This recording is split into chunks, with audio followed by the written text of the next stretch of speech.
Hello and good morning. It's Ayya Vimala and it's Sunday. And it's Sunday, August the 9th. And yesterday I was talking to a few friends who said people are starting to sell Halloween things, and we were so stunned we couldn't believe it. And then we realized, wait a minute, maybe this is when stores start selling Halloween things, and maybe August is later. Time is moving faster than we think. So yeah, there are Halloween things for sale, and that's what, 2.5 months away. But I guess we want to be prepared. Maybe people are thinking that we're going to have some kind of Halloween. So I hope you've been enjoying your summer in whatever ways you've been creative and come up with to enjoy a different kind of summer, and you haven't missed kind of the old traditional ways of being on crowded beaches or swimming pools or lots of crowded conditions. So hope you've been creative and found beautiful new ways to have a quieter, more peaceful kind of summer and enjoyed it just as much. Before I read my wish today, I wanted to say a good friend of mine, a friend from many years ago, and I've reconnected. We've been in contact for over a year, but he had mentioned to me that he and his wife have been watching some of my morning talks and meditations, or they listen to it as a podcast, or listen to it or watch it on YouTube. And he mentioned to me, because he's Catholic, and he said, when you read my wish, that's wonderful, but and I always talk about the squirrels and the wild turkey and all the critters I'm feeding, especially now that I no longer have my Scotties. And he said, between my wish and seeing you having all your critters and feeding them, and talking about the wild turkey on your patio and all the animals, it reminded him, the combination of those things reminded him of St. Francis of Assisi. And he said, read the prayer of St. Francis, because it's very similar to my wish. And we know that was written by an 8th century monk in India, Shantideva. And so I knew I was familiar with the prayer of St. Francis, but I really hadn't looked at it in a long time. And so I pulled it up on, I'd searched it online, and it's really, all of us know it because it's been made into such a beautiful song, I think by Sarah.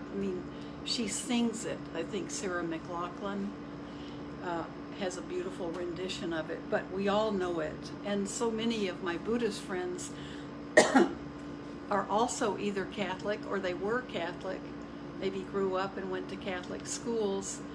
So I know everybody knows this, but I wanted to read the prayer of St. Francis as well, because I think it's so beautiful. What we really see, what we really know about spiritual paths is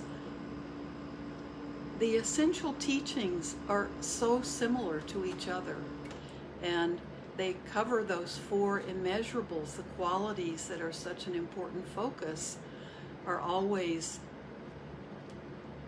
what we call metta, loving kindness, or goodwill towards ourselves and all other beings, and compassion for ourselves and all beings, and the quality of sympathetic joy, where we can rejoice for the good fortune of others, and someone else's success can be our success. We never have to be jealous or envious.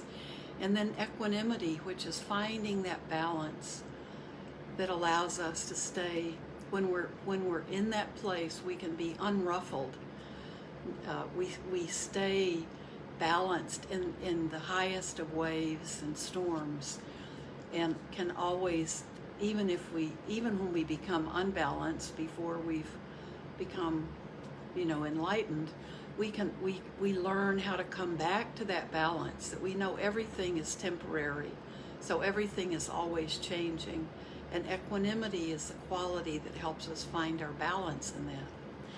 But we know, and we know that all really perfected spiritual teachings will include these 4 elements, these 4 mental states. And when I read the prayer of St. Francis, I'm reminded of that. And I think that's more and more how we should look at the world, find the similarities we have with other groups. We're all really looking for and seeking the same things, but because of different cultures and different worlds we come from, different things, we're drawn to different paths, I think. And some paths speak more clearly to us than others. And so the essence of when we get beyond the religion and what religion has done to spiritual teaching, which it hasn't done a lot of good, we see that the teachings from those enlightened teachers, or those masters who were able to see maybe some or all of the truth, and the things that they taught have those same elements in it. If we go back to those teachers, we can find so many similarities. So I want to read both today, and I hope you don't mind me reading both of these. I won't read a chapter from a book that I'm all excited about. As I told you before, I think Welcoming the Unwelcome by Pema Chodron is the book that we can have a book discussion group. So I have a meeting at the office tomorrow to set up some good times and to look at that. So I'll be setting out some different times and see what are best times for most people. Or you can let me know if you want to join that group, and we'll do maybe a chapter each time we meet, or divide chapters in half, pick the chapters we want to cover and maybe leave out a few. Let me know if you'd like to be in that group, and what kind of times are good for you. So let's begin with my wish, and then I'm going to read the prayer of St. Francis, and I know a lot of you know it, and you'll recognize it if you don't know it right off the top of your head. May I become, at all times, both now and forever, a protector for those without protection, a guide for those who have lost their way, a ship for those with an ocean to cross, a sanctuary for those in danger, a lamp for those without light, a place of refuge for those who lack shelter, and a servant to all in need. By means of this meritorious deed, may I never join the unwise, only the wise, until the time I attain Nibbana.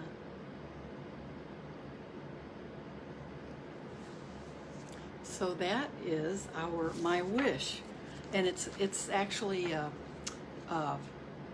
if you look at Shantidewa, some of his writing, it's much longer, and so the my wish that we do is a little piece of that, a little compilation, very short, that we can all memorize from Shantidewa. So Deva. So now let me read the prayer of St. Francis and listen to the words.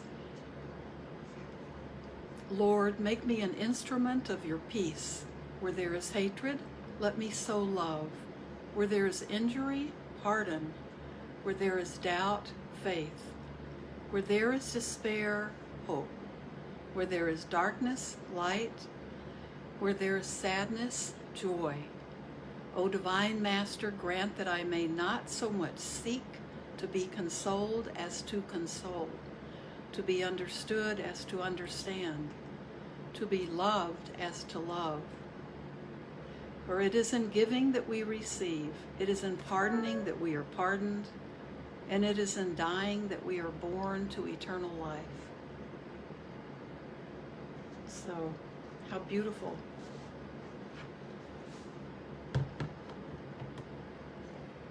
So, we all recognize those words, and I'm so delighted. Thank you, Alan, for reminding me of that and bringing me up to snuff. I'd love to. I know that we could find a Muslim and a Hindu and a Jewish poem or verse that was saying exactly the same thing. So if you have any of those, send it my way, okay? Or a poet, any poet. Doesn't have to be labeled as a specific religion. So now let's why don't we, I have to leave a little bit early today to get to Sutta study class, so I have to check everything here with my Facebook message going out the correct places, and then I have to run over to my desk and go on Zoom and join Bhante Bhatia in the Sutta study class. And I realize that Sutta study class has, we have a Zoom number that changes. So if you're interested in our second and fourth Sutta studies on Zoom, if you let the office know that you'd like to join that class, I think you can get the Zoom information sent to you very easily, and Tessa can have you go on to the contact list, the email list, that then another person, Diane Brodson, who's in the class, sends out to everyone to keep them up to date with the suttas we're studying and the Zoom numbers and some reminders and then notes after the meeting that are great notes. But you have to have that information, the right information, to get into the class. Okay, so shall we do some sitting this morning? Because probably everyone is dealing with family and invitations to be out and doing things, and I know you're having to make good decisions about what it's okay to do in your area and what you should refrain from doing. And please use compassion to make your decisions.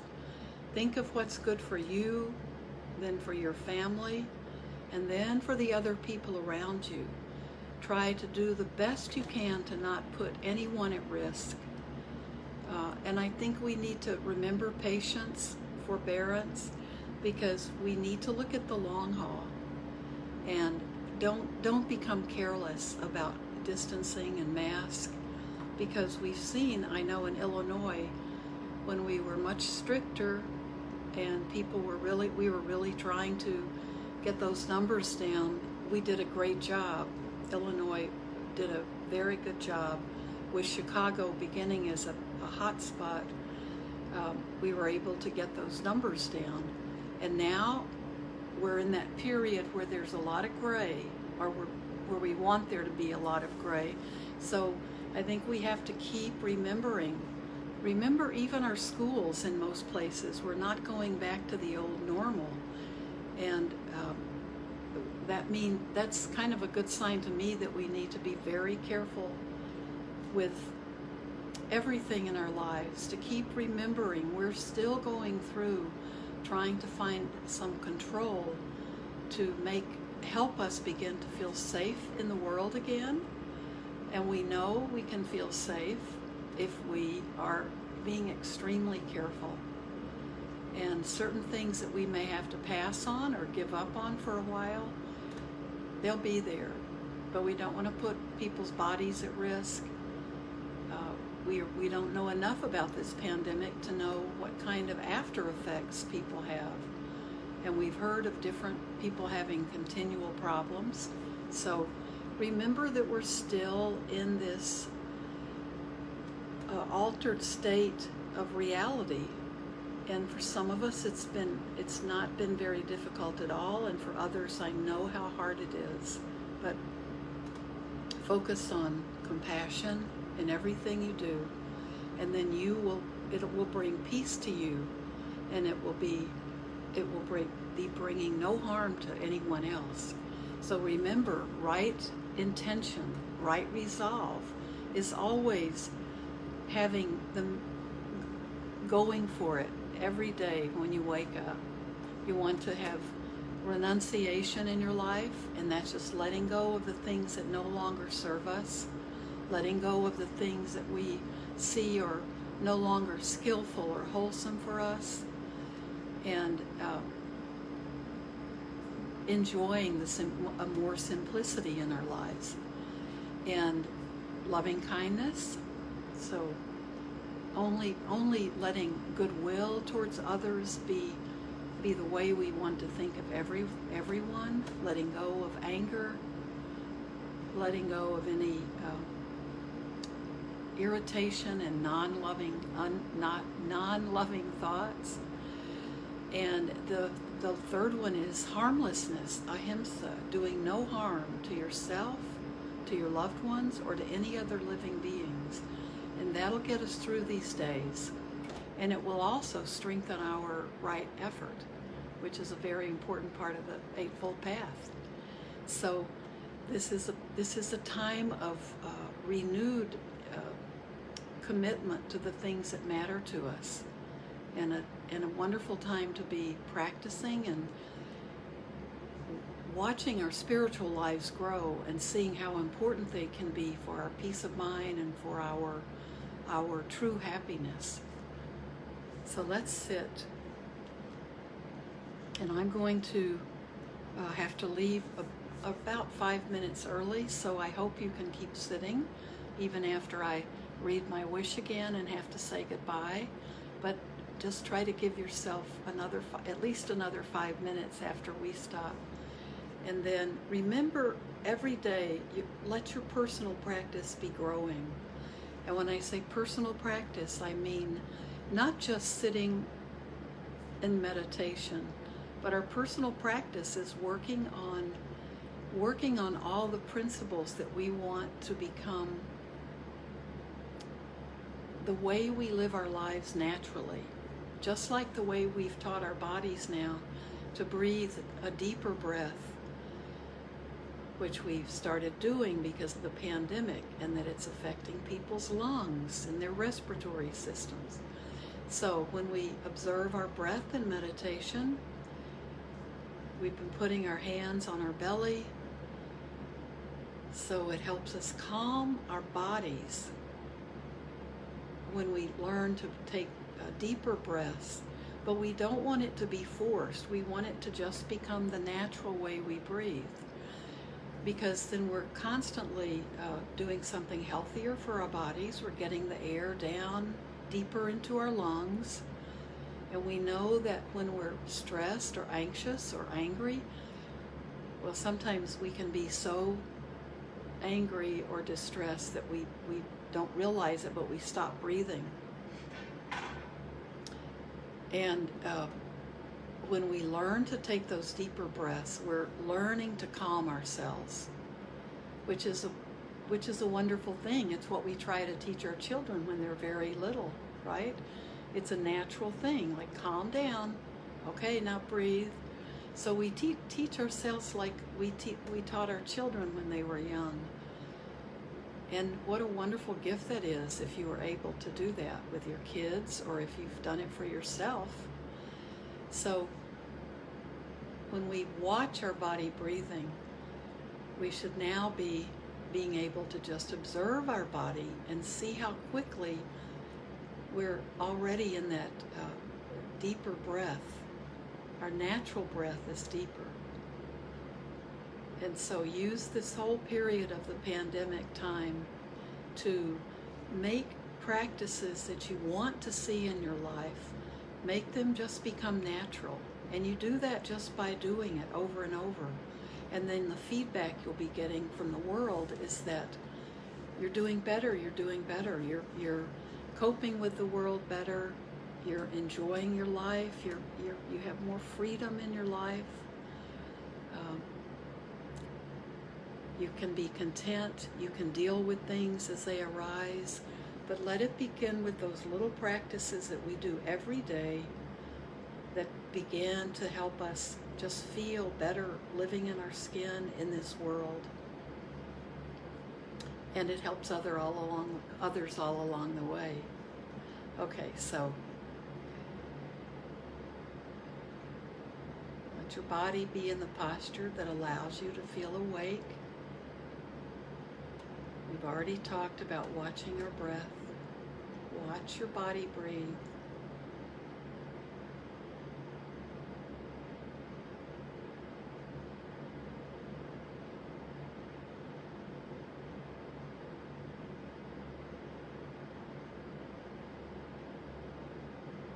Let's be with the silence.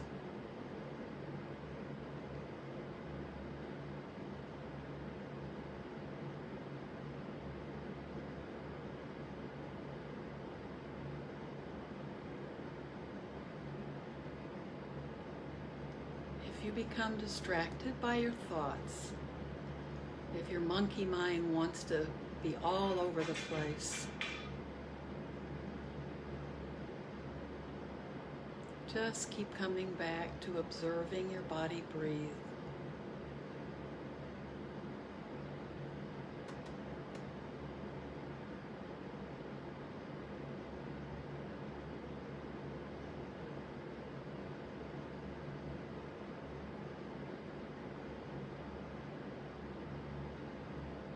Brain will keep sending out thoughts, but you don't need to be feeding it. You don't need to be feeding it with your attention.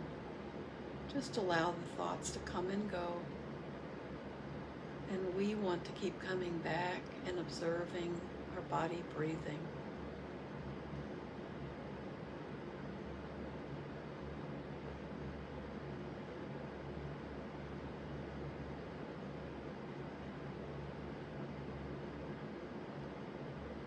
Let a smile play on your face.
May I become at all times, both now and forever, a protector for those without protection, a guide for those who have lost their way, a ship for those with an ocean to cross, a sanctuary for those in danger, a lamp for those without light, and a refuge for those who lack shelter. By means of this meritorious deed, may I never join the unwise, only the wise, until the time I attain Nibbana.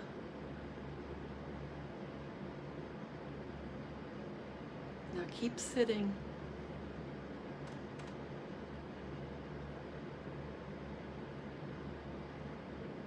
See if you can sit for another 10 minutes, if that's possible. And then enjoy a beautiful day, and I'll see you on Tuesday. Bye-bye. It's good to see so many good friends.